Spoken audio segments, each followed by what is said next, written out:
Hello friends, my name is Marinés, and today I have a review of Breach of Peace by Daniel Greene. First things first, this is going to be a spoilery review, and two, this is a 2-star review of this work, so if that is at all going to upset you to hear me talk about this critically, and ultimately my feelings are in that 2-star range, this is not the video for you, so I'm just letting you know kind of out of the gate what you're getting yourself into. Also, by way of introduction, I will say that I don't follow Daniel Greene's channel. I was aware of him in the community because obviously he is one of the bigger booktube channels, and prior to sort of this point of him releasing this novella, I think maybe I had seen like one of his videos, so I'm not super like aware of the content that he makes or his community or anything like that. But a few weeks ago I started seeing people tweeting about a video that he made responding to a review that he received on his self-published debut novella. So I started doing some digging. I watched the video, I read the review, I put together my own video talking a little bit about authorial intent and some of the topics that I saw not only in his video but in some of the responses to him. Like, I wanted to do a discussion around those things, and the comments have been great. If you haven't watched that video, I encourage you to do so, and to also take some time to like read through the comments to see people's different takes both on authorial intent and on whether or not they think that authors should enter into review spaces and respond to reviews. All of that was my introduction into like putting Breach of Peace on my radar. And so at the end of that video, I kind of laughed and I was like, well, now I kind of want to read it. So I did. I read it. I ended up getting the Kindle copy, and it was 98 Kindle pages, so really quick and easy read in that regard. From what I understand, Breach of Peace is the first novella in what I think is going to be 3 that serve as a sort of introduction into this larger world that Greene wants to write in. He also has said, like in some of his tweets and videos, that this has served like as a good lesson for him as a debut author to be able to write this novella and kind of get some experience under his belt and get a feel for, you know, the craft and self-publishing and all of that. The sort of plot of Breach of Peace is that we start at the scene of a brutal murder of an imperial family, and 3 officers in this world, 3 inspectors, are called in to investigate. We have Clid and her husband Samuel and his kind of nemesis Chapman. So the 3 of them are trying to figure out what happened to this imperial family, and it leads them down a road of like a bigger, I don't know, conspiracy or intrigue involving some rebels and magic. I will start by saying that this was better written and edited and cleaner than I expected it to be. It was a pretty clean draft. There were, I think, 4 things like typos and things that I caught. I'm a freelance editor, so those are things that I'm constantly like attuned for when I'm reading. So I caught like 4 different things that I would have either changed, either typos or cleaned or things like that. But otherwise, it was a really clean draft and the writing was serviceable.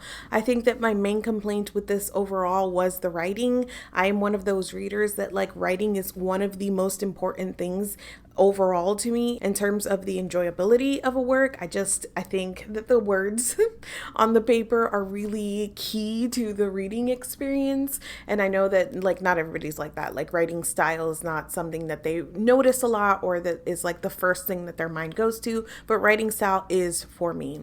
And I just found that Greene's writing style was very stilted. It was a little bland, but stilted I think is the right word, because there was something a little like halting and awkward about it. He would get into these times that he would just use the same length of sentence over and over again, so it would create this monotone.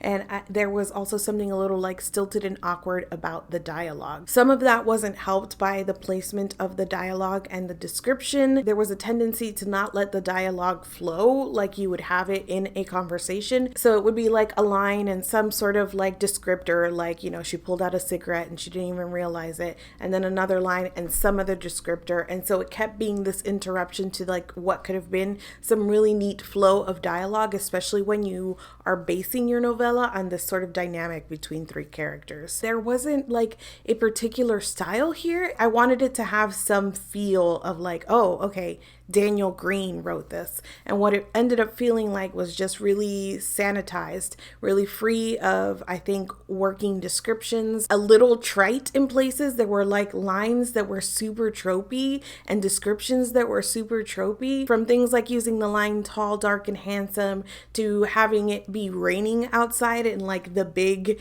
showdown so that the thunder is literally booming as you're getting the heights of what is, you know, the climax of the story.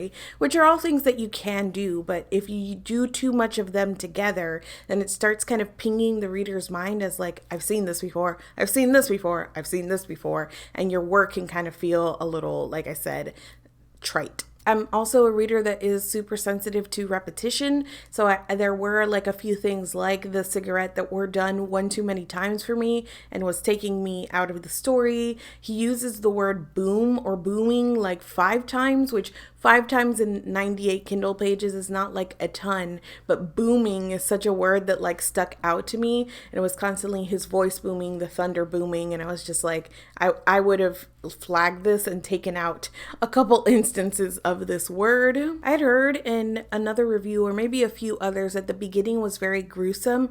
And it is, because it is a site of a mass murder. I'm a chicken. I don't do horror at all. So my level of sensitivity is like the floor.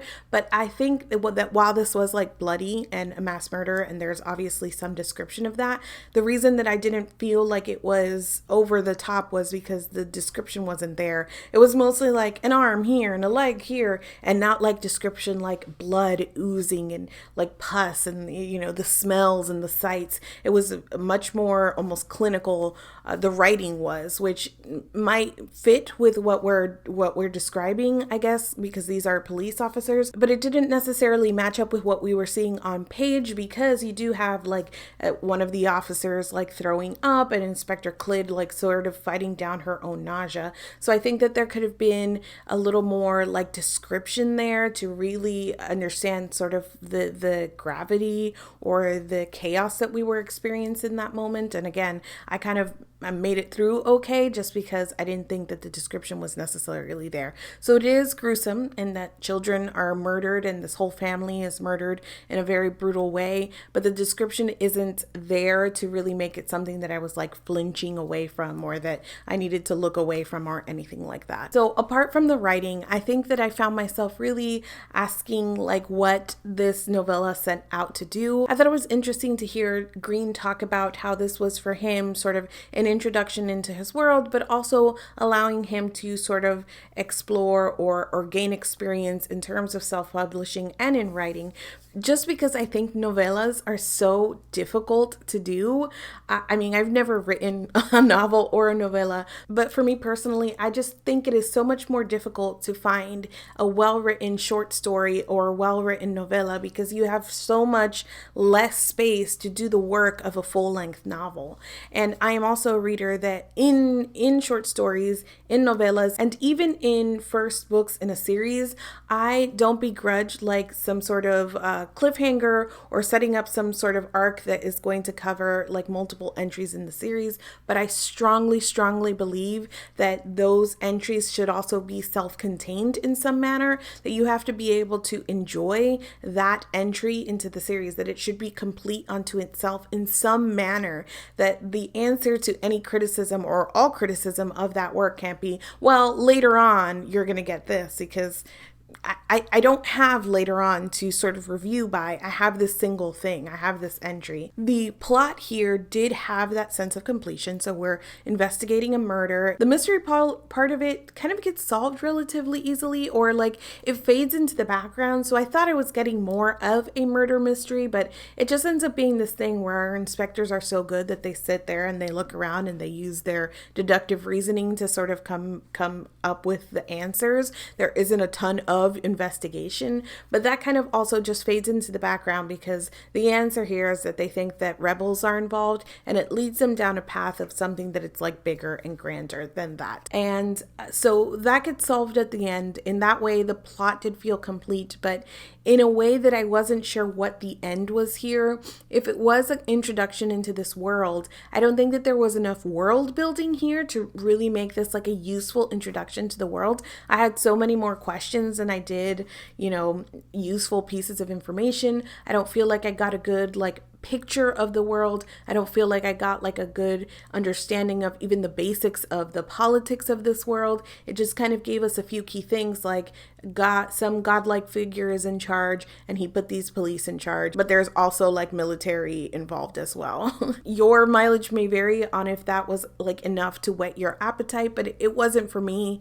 It wasn't enough world building to make this a worthwhile endeavor. And then if it was more like a character focus thing, I don't think that the characterization was done successfully enough. I don't think that we really got a look or a true feel for who the characters were. Clyd most of all, but Samuel not at all. And Chapman, I did not enjoy the way that character went or the turns that his characterization ultimately took. And for none of them, I would say that I got a true sense of who they were. And then the way that it ends is that ultimately we from what we gather, or from the self-contained version of this novella, these characters are dead or super dying. I don't know if they will be brought back by magic later on or anything like that. We cannot know. But for the purposes of the story, we're introduced to these three inspectors and they're killed off by the end. So what's my investment here? What was the point? I wasn't entirely sure. And others might be able to look at this and say, they really love the characters and they were invested, but it didn't quite work for me. Now, the big thing here pre-release was that there was a review that kicked off Greene's video that he did about his authorial intent. So the review just kind of highlighted the fact that there is these characters and some of this commentary baked in, especially if you are an American reader living in the political climate of now.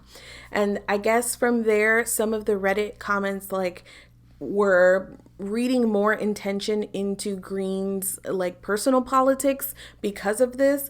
I never saw those comments, as I mentioned in my original video, so I can't really speak to what exactly they were saying, but according to Greene, they were ascribing to him, the author, the politics of his character. So he wanted to make clear that he's not pro-police brutality, was sort of his whole deal. Because of that, and some of the reviews I had read of the work, it made me really curious to see sort of what the commentary here was about the police force. And it was interesting. I was expecting, I don't know what I was expecting. I was expecting it to be a little bit more clear, or for the commentary to be really in your face, and I just don't think that it was. The basis here would be that you feel something for the police, right? That you understand their motivations and that you're in their heads and that you are sympathizing for them. But because that was missing for me just generally, I didn't think there was a good characterization here. I didn't have a lot of sympathy for them as characters, so it was never a thing where I was feeling icky because I was siding with the police. I was just kind of floating along in this story. Okay, I didn't have very strong feelings for their sort of politics. I didn't feel like I had a good sense of their points of view or their own rightness. There was one scene where Clyd goes into a raid and some people are, they clash with another group of people and she's shooting and thinking this is lawful. I can kill people because I'm a cop. And that was the one moment that I was ugh.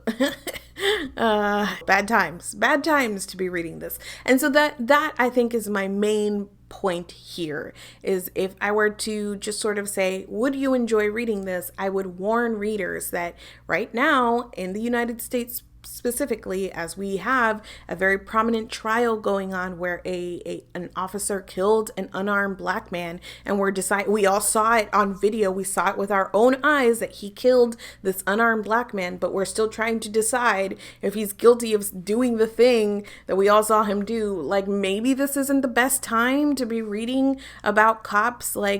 We made society better, and also I can kill these people because the law says I can.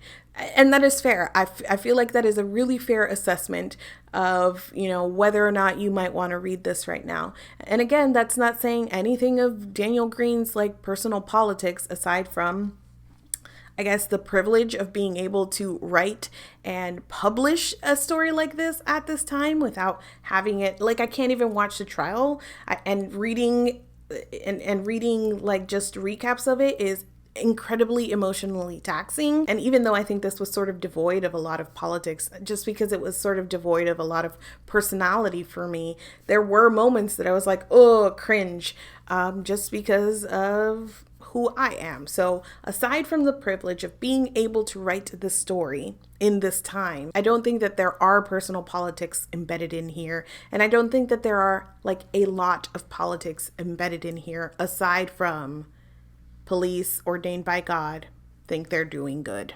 If that all made sense, it was very chatty. But ultimately, I think it comes down to what I said right at the very top, that this was a little bit stilted. I was expecting more of a deep dive into the characters and their motivations. And for that to be sort of the tripping point, if you have these godlike characters, for them to like really go ham on what they're doing and why they think it was right. But there wasn't a ton of that. And there wasn't a lot of space for that to exist anyway, because this was incredibly short. Overall, not the worst thing I ever read. And I think that there are pieces here that could potentially be developed into things that are interesting. I just felt like as a novella, this didn't really, it wasn't my style. It wasn't my jam. It didn't do what I like novellas to do. The writing was also not my style, and the characterization just kind of lacked something for me. And the plot overall, while it was complete and it tells the story it wanted to tell, I think it was a little ambling. And I think that it sort of set up something with this murder that it didn't necessarily deliver on at the end. Kind of just strays away from that and heads in a different direction. And that was something that kind of left me a little bit wanting. So 2 out of 5 stars, as I said at the very beginning, is what I would give this. Would I read like the next novella in the series? Probably only for content, to be honest. I wouldn't do it like, I'm not like, ooh, can't wait to see what happens. But I would read it for a video, so, that's my brand. That's it for me today. If you've read Breach of Peace, I would love to talk to you about it down in the comments. Thank you so much for watching this video, and I will see you guys soon. I think that so that whole thing would be, so it would be the